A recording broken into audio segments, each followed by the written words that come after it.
예수님을 믿는 우리들이 날마다 승리하며 살아가는 신앙생활의 비결은 성령 충만한 데 있습니다.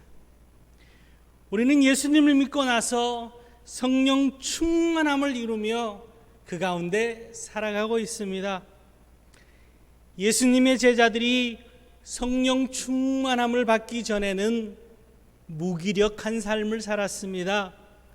3년이라는 세월 동안 예수님을 따랐지만은 예수님의 말씀을 듣고 배우고 주님을 바라보며 주님과 함께 경험하며 살았지만 그들이 결국에는 예수님을 버리고 도망가는 그런 결과를 가져왔던 것을 우리는 볼 수가 있습니다.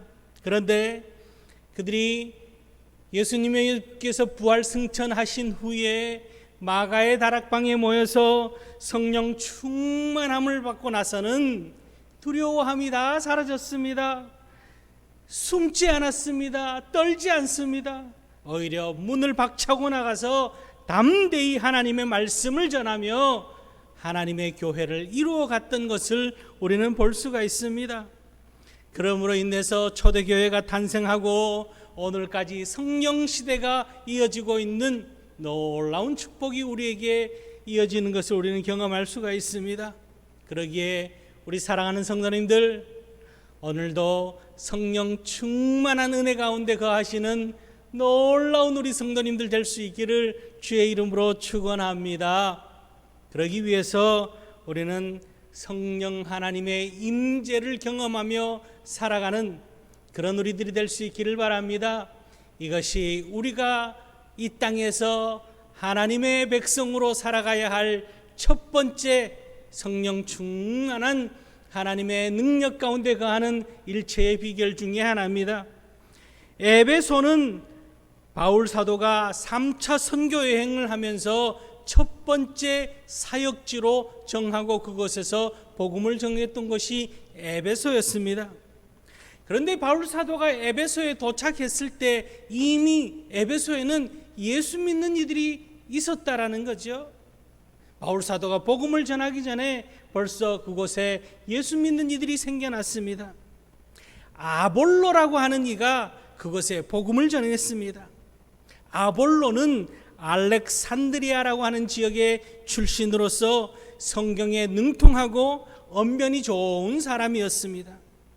이 알렉산드리아 지역은 오래전부터 유대 학문이 발달한 지역이 이 알렉산드리아였습니다. 구약 성경 70인역이 번역되어진 곳 또한 이 알렉산드리아였습니다. 그러기에 아볼로는 어릴 때부터 성경 지식이 뛰어났습니다. 하나님의 말씀을 일찍부터 듣고 보고 자란 이가 이 알렉산드리아의 출신인 아볼로였습니다. 그가 성경을 연구하면서 성경을 보면서 예수님께서 우리를 구원하실 구원자라는 것을 깨닫기 시작한 거예요. 그리고는 에베소에서 복음을 전하기 시작했습니다.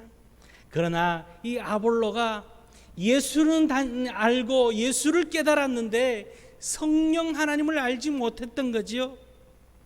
에베소에서 이 아볼로가 열심히 복음을 전했습니다.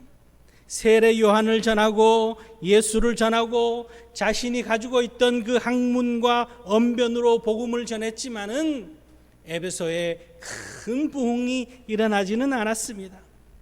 사도 바울이 에베소를 방문해서 보니까 그 에베소에 예수 믿는 이들이 12명쯤 있었다라는 거죠.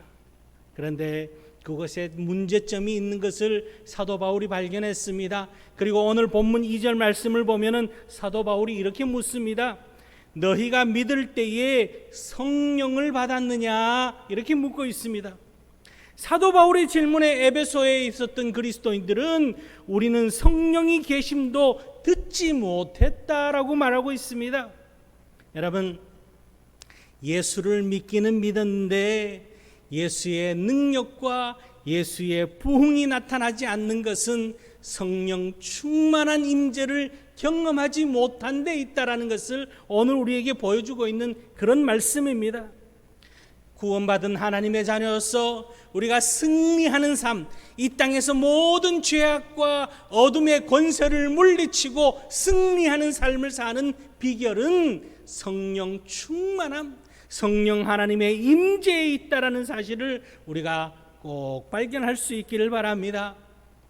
사단 마귀는요, 끊임없이 우리에게 죄악의 씨앗을 뿌립니다. 죄의 유혹을 우리에게 던져 넣습니다. 그래서 나도 모르는 사이에 예수를 믿고 살아가면서도 죄악에 걸려 넘어지기도 하고, 유혹에 걸려 넘어지고, 욕심과 이기심으로 내 삶이 얼룩지기도 합니다. 그런 모든 것을 이겨낼 수 있는 비결은 우리 안에 성령 하나님께서 임재하셔서 성령 충만함을 살아갈 때 우리는 이 모든 것을 이겨낼 수 있다는 사실이에요. 에베소서 5장 18절 말씀에 이렇게 기록하고 있습니다. 술 취하지 말라, 이는 방탕한 것이니 오직 성령으로 충만함을 받으라, 그렇게 말하고 있습니다. 성령 충만할 때 우리에게 다가오는 모든 유혹과 욕심과 방탕함과 그 모든 것을, 세상의 것들을 다 이겨낼 수 있다라는 사실을 우리에게 말씀하고 있습니다. 여러분, 주님을 믿는 주의 자녀로서 성령 충만한 은혜 가운데 하나님의 임재를, 성령 하나님의 임재를 경험하며 살아가는 그런 우리 성도님들 될 수 있기를 주의 이름으로 축원합니다. 또 하나는요, 성령 하나님께서 임재하실 때 우리의 마음에 기쁨이 넘쳐나는 겁니다. 억지로 신앙생활하거나 마지못해 신앙생활을 하는 것이 아니라 마음 깊은 곳에서부터 감사가 넘치고 어떤 형편 속에서도 찬송이 흘러나오는 것은 우리가 성령 충만할 때에 가능하다라는 거죠. 오늘의 형편을 돌아보면은 여러분 어떻습니까? 오늘의 우리의 형편을 돌아보면은 참으로 고달픕니다. 참으로 괴롭습니다. 참으로 두렵습니다. 참으로 힘이 듭니다. 화가 나기도 하고 우리 안에 불평과 원망이 쏟아져 나오기도 합니다. 이럴 때일수록 성령 충만함을 여러분 구하실 수 있기를 바랍니다. 성령 하나님이 우리 가운데 풍성해질 때 어떠한 형편 속에서도 우리의 입술에서는 할렐루야가 터져 나오며 아멘이 나오며 감사가 넘쳐난다는 사실, 믿음의 확신이 생기고 주님이 주시는 능력으로 더욱더 우리 이 어려운 형편 가운데서도 담대함을 소유하며 그렇게 능력의 삶을 살아갈 수 있다는 사실을 기억하고, 사도행전 1장 8절 말씀에 오직 성령이 너희에게 임하시면 너희가 권능을 받고 내 증인이 되리라 말씀하신 것처럼 성령 충만함을 받고 권능을 받고 모든 시험과 유혹을 이기며 기쁨이 넘치며 감사가 넘치는 성령의 사람으로 살아가는 그런 우리 성도님들 될 수 있기를 주님의 이름으로 축원합니다. 두 번째는요, 우리는 예수님 중심의 삶을 살아가야 된다라고 오늘 말씀하고 있습니다. 오늘 사도행전 19장 4절 5절 말씀에서는 바울이 이르되 요한이 회개의 세례를 베풀며 백성에게 말하되 내 뒤에 오시는 이를 믿으라 하였으니 이는 곧 예수라 하거늘 그들이 듣고 주 예수의 이름으로 세례를 받으니 라고 말하고 있습니다. 바울이 세례 요한이 세례를 베풀며 믿도록 증거한 그리스도가 바로 예수님이라는 것을 에베소 교인들에게 설명을 했습니다. 그러자 요한의 세례밖에 몰랐던 이 에베소 성도들이 예수님의 세례를 다 받기 시작했던 겁니다. 요한의 세례는 죄 사함을 회개하는, 죄를 깨닫게 하는 회개의 세례라고 한다면은 예수님의 세례는 구원의 회개입니다. 죄를 깨닫고 죄를 자복하는 것에 머무르는 것이 아니라 구원의 은혜가 임하는 세례가 예수님께서 우리에게 베풀어 주시는 세례입니다. 에베소서 제자들이 예수님의 세례를 받고 사도 바울을 통해서 예수님의 세례를 받음으로 예수님과 연합되며 예수님과 한 몸을 이루기를 원했던 것입니다. 오늘 우리도 마찬가지입니다. 예수 그리스도를 구주로 영접하고 우리가 다 주님 앞에 세례를 받습니다. 세례를 받는 순간, 그 순간에 우리는 예수님과 내가 하나 되기를, 예수님과 내가 하나됨으로, 연합됨으로 살아가기를 하나님 앞에, 사람 앞에 결단하는 그런 외적인 모습이 드러나 보입니다. 그 가운데 성령 하나님께서 우리 가운데 임재하시는 내적 역사가 또한 나타나는 것을 오늘 말씀 속에서 기록하고 있습니다.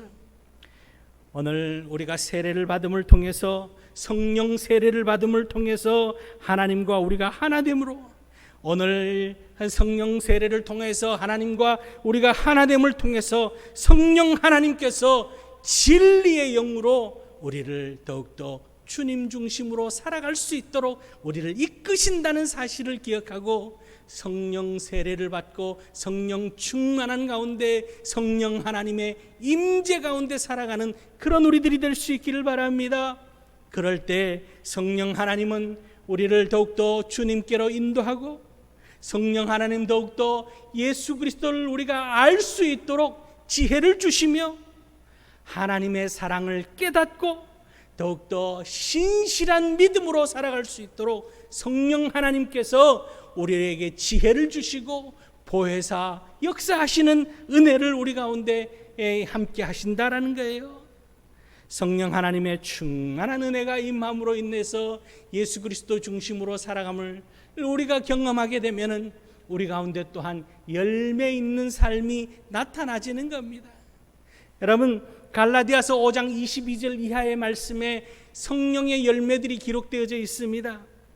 오직 성령의 열매는 사랑과 희락과 자비와 양선과 충성과 온유와 오래 참음과 절제라고 그렇게 기록하고 있습니다. 이 성령의 열매들을 가만히 들여다보면은 그것이 예수 그리스도의 성품임을 우리가 알 수 있습니다.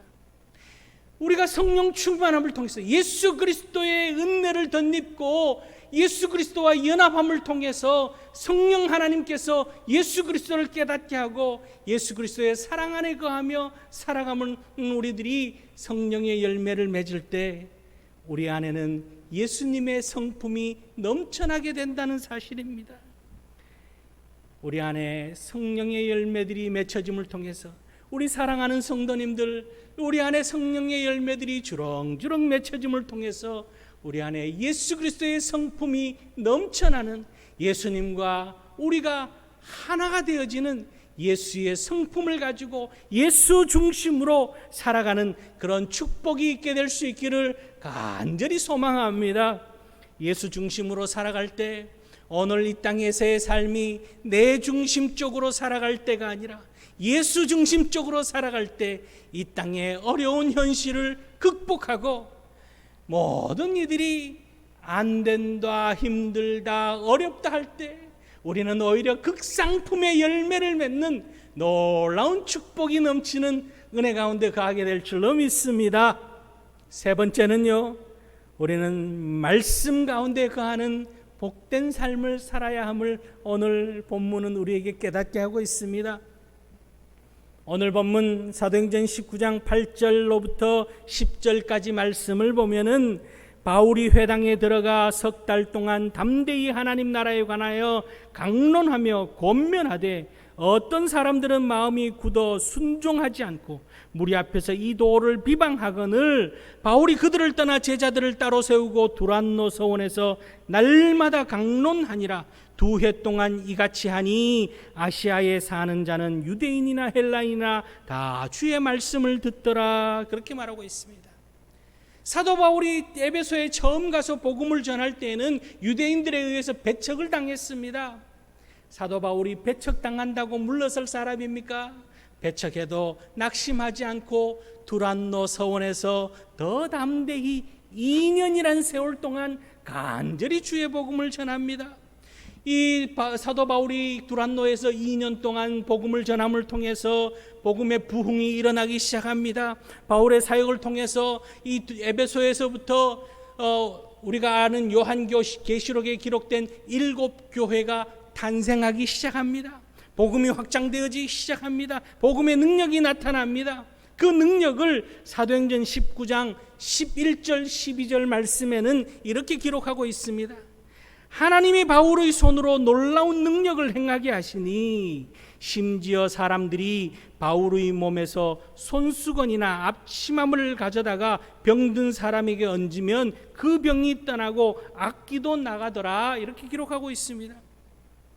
사도 바울이 말씀 중심으로 강력한 하나님의 복음을 전할 때에 귀신이 떠나가고 질병이 고쳐짐을 당하고 심지어 땀 닦는 손수건만 가져가서 얹어도 앞치마만 얹어도 기적이 나타나는 놀라운 은혜가 기록되어진 것을 볼 수가 있습니다. 여러분, 말씀과 성령 하나님은 함께 역사하시는 거예요. 말씀이신 예수 그리스도와 성령 하나님께서 함께 사역하시는 것을 우리가 볼 수가 있습니다. 그러기에 우리는 더욱더 말씀 중심의 삶을 살아야 함을 우리에게 깨닫게 하고 있습니다. 당시 에베소는 그리스와 로마, 서방과 아시아에 연결되는 중요한 무역의 요충지였습니다. 그러기에 다양한 문화들이 이 에베소에 나타나고 있었습니다. 그리고 그곳에는 마술도 흥행했습니다. 그런데 사도 바울이 복음을 2년 동안 이 두란노에서 전하니까 복음의 진리를 깨닫기 시작한 에베소 사람들이 남을 속이는 마술이 얼마나 잘못된 것인지 깨닫기 시작했습니다. 사도행전 19장 17절 말씀을 보면은 17절 이하의 말씀을 보면은 주 예수의 이름을 높이고 많은 사람들이 와서 자복하여 행한 일을 알리며 또 마술을 행하던 많은 사람이 그 책을 모아 가지고 와서 모든 사람 앞에서 불사르니 그 책값을 계산한즉 은 5만이나 되더라. 이렇게 기록하고 있습니다. 은 5만이나 되는 그 마술책들을, 남을 속이는 방법이 기록된 그 책들을 다 불살랐다는 거죠. 여러분, 그 책들의 값어치가 은 5만이나 된다고 기록하고 있습니다. 오늘날 화폐로 계산하면은 우리나라 돈으로 약 40억쯤 되는 어마어마한 돈입니다. 성령의 능력이 나타나니까 온갖 술수와 눈속임과 거짓이 다 사라지게 된 것이라는 겁니다. 사악한 거짓이 사라지고 진리가 드러나기 시작했다라는 겁니다. 여러분, 성령 충만한 가운데 새로워지고 깨끗해지며 성결해지며 부흥의 역사가 나타납니다. 오늘 이 땅에 하나님의 말씀의 역사가 우리 가운데, 우리 사랑하는 성도님들 가운데 하나님의 말씀의 역사가 나타나기를 축원합니다. 말씀의 역사가 나타날 때 치유의 은혜가 나타나고, 말씀의 역사가 나타날 때 성령의 역사도 함께 나타난다는 사실입니다.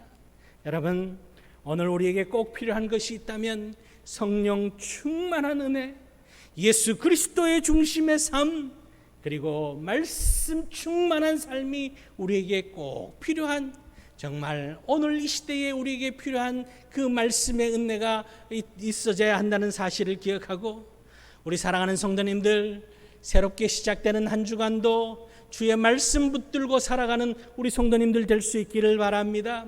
하나님의 말씀을 붙들고 살아갈 때에 하나님의 말씀이 우리의 가정을 이끌고 가게 되어지고, 하나님의 말씀이 우리에게 지혜가 되어지며, 하나님의 말씀이 능력이 되어지고, 하나님의 말씀이 우리를 치유케 하여진다는 사실을 기억하고, 말씀으로 우리의 가정이 더욱더 새로워지며, 말씀으로 이 지역 사회가 더욱더 건강해지며, 말씀으로 이 나라 대한민국이 하나님이 축복하는 귀한 나라로 다시금 일어서는 놀라운 은혜가 있게 될 줄로 믿습니다.